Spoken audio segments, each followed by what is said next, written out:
Jemaat yang dikasihi Tuhan, saya berdoa kita semua dalam keadaan sehat dan perlindungan Tuhan. Jemaat yang dikasihi Tuhan, beberapa waktu yang lalu saya sempat menonton sebuah film dengan judul Catch Me If You Can.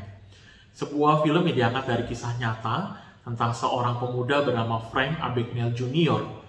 Di dalam usia yang sangat muda, belum 19 tahun, Frank dengan penuh kepercayaan diri telah menipu banyak orang. Dia telah menggunakan identitas palsu sebagai seorang pilot, menggunakan identitas palsu sebagai seorang dokter dan pengacara.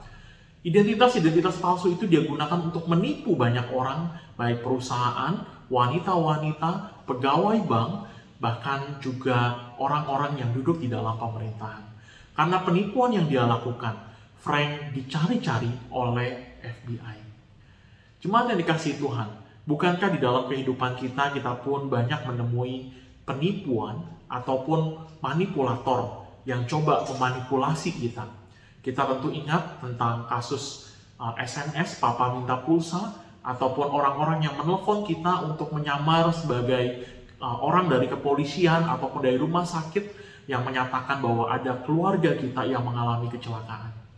Jemaat yang dikasihi Tuhan, tentu rasanya sakit dan menyesakkan ketika kita mendapati diri kita ditipu. Namun saudara, sadarkah kita bahwa di dalam kehidupan kita setiap hari ada oknum yang berusaha untuk menipu, memanipulasi, dan membuat kita jatuh ke dalam dusta yang dia katakan. Di dalam Yohanes 8, mulai ayat yang ke-42, firman Tuhan mengatakan, kata Yesus kepada mereka, jikalau Allah adalah Bapamu, kamu akan mengasihi aku, sebab aku keluar dan datang dari Allah. Dan aku datang bukan atas kehendakku sendiri, melainkan dialah yang mengutus aku. Apakah sebabnya kamu tidak mengerti bahasaku? Sebab kamu tidak dapat menangkap firmanku. Iblislah yang menjadi bapamu, dan kamu ingin melakukan keinginan-keinginan bapamu. Ia adalah pembunuh manusia sejak semula dan tidak hidup dalam kebenaran. Sebab di dalam dia tidak ada kebenaran.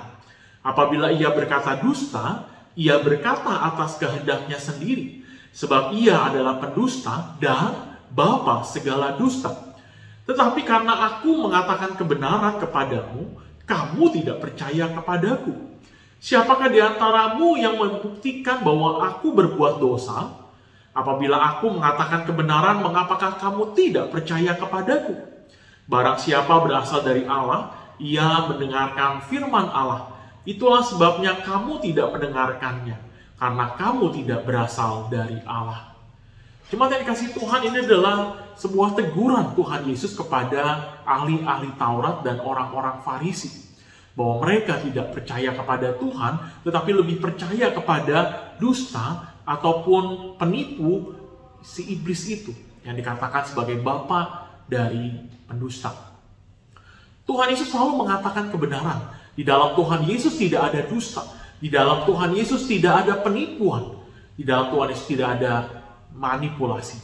Tetapi iblis selalu memanipulasi kita, berusaha untuk menipu kita, agar kita mengikuti keinginannya dan keinginan daging kita.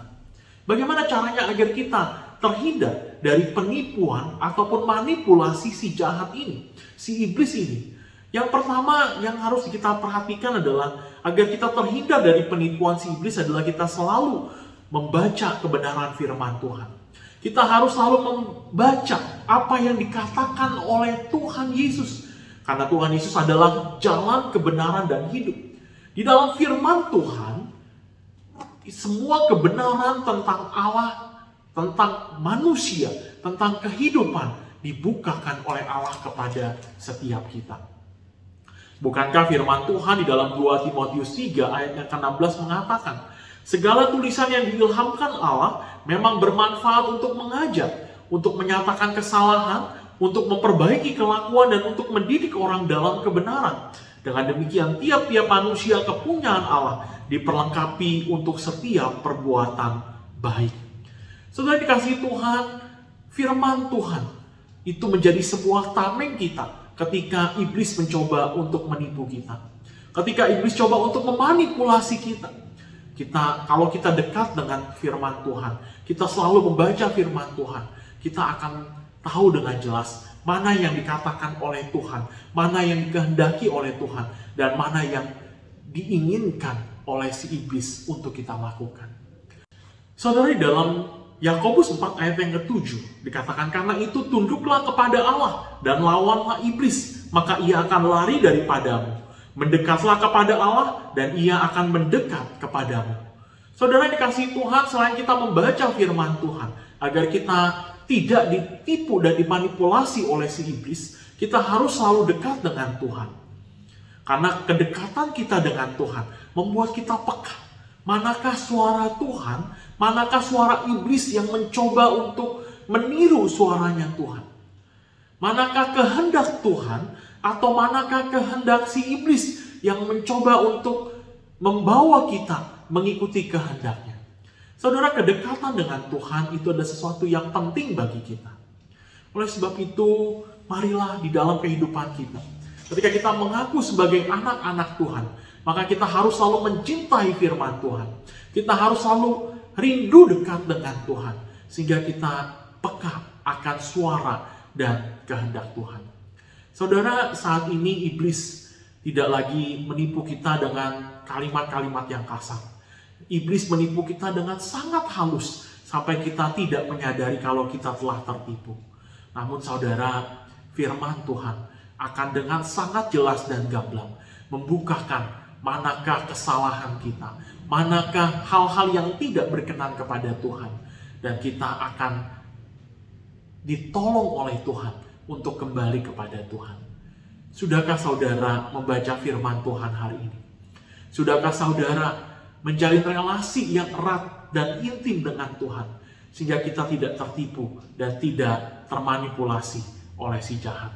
Dan kita tetap berdiri teguh di dalam kebenaran firman Tuhan.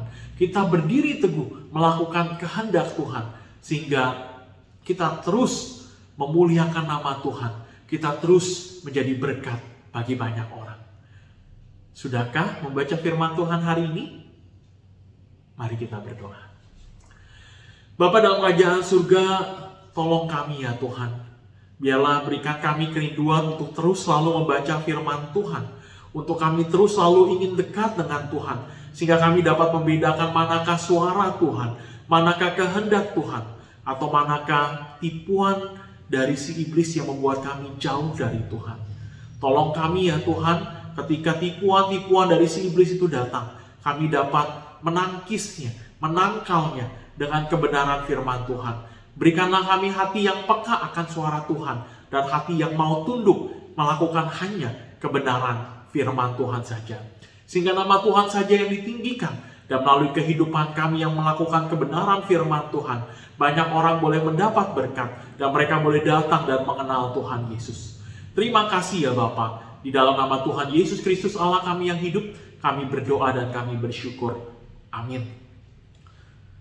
Selamat melakukan kebenaran firman Tuhan. Tuhan Yesus memberkati kita semua. Shalom.